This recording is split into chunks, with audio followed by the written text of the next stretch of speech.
আওয়ামী লীগ সরকারের সাবেক এক মন্ত্রীর দুর্নীতির ফাইল অফিস থেকে গায়েব হয়ে গিয়েছে। ওই ফাইলে প্রায় 50 কোটি টাকা লুপাটের তথ্য উপাত্ত ছিল।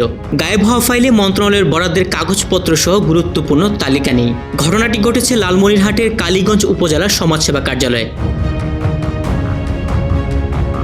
বলছি সাবেক সমাজ কল্যাণ মন্ত্রী নুরুজ্জামান আহমেদের দুর্নীতির ফাইল উধাও হওয়ার ঘটনা। জানা গেছে মূলত লুটপাট ঢাকতেই সমাজসেবা অধিদপ্তরের ওই ফাইল গায়েব করা হয়েছে। সেখানে সাবেক মন্ত্রীর আত্মীয় স্বজনের নামে কোটি কোটি টাকা বরাদ্দের তালিকাও ছিল।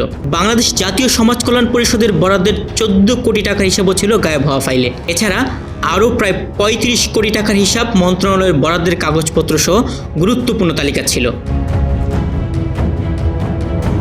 সম্প্রতি এই বিষয়টি জানাজানি হয়। এরপর গোটা জেলা জুড়ে শুরু হয় তোলপাড়। বিভিন্ন গণমাধ্যমে এই বিষয়ে সংবাদ প্রকাশিত হয়। সমালোচনার মুখে সমাজসেবা উপপরিচালক মোহাম্মদ মতিয়ার রহমানকে প্রদান করে এক সদস্য বিশিষ্ট কমিটি গঠন করা হয়েছে।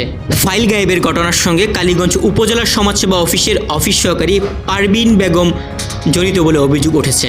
তাকে সাবেক সমাজ কল্যাণ মন্ত্রী চাকরি দিয়েছিলেন। তার বাড়ির পাশে থাকতেন ওই অফিস সহকারী।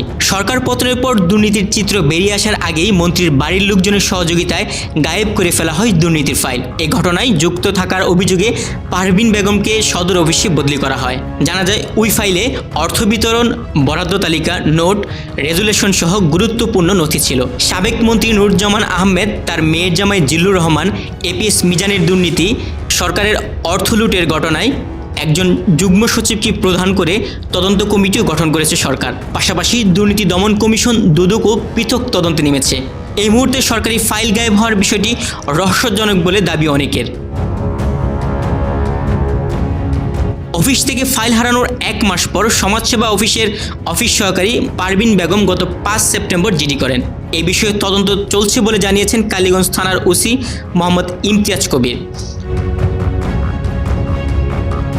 ছাত্র জনতার অভ্যুত্থানের মুখে আওয়ামী লীগ সরকারের পতনের পরের দিন 6 আগস্ট ফাইল হারানোর 1 মাস পর গত 5 সেপ্টেম্বর জিডি করা নিয়ে ধূম্রজাল সৃষ্টি হয়েছে। স্থানীয়রা বলছেন সাবেক মন্ত্রীর দুর্নীতি ঢাকতে ফাইল হারানোর নাটক সাজানো হয়েছে। সমাজসেবা অফিসের সীমাহীন দুর্নীতি আর লুটপাটের সাথে সরাসরি জড়িত মন্ত্রী, তার ছেলে ও এপিএস মিজানুর রহমান। অফিস থেকে যেসব ফাইল গায়েব হয়েছে তাতে এই 3 জনের শত কোটি টাকার দুর্নীতির চিত্র রয়েছে। তুহিন ভুইয়া, বাংলাদেশ প্রতিদিন।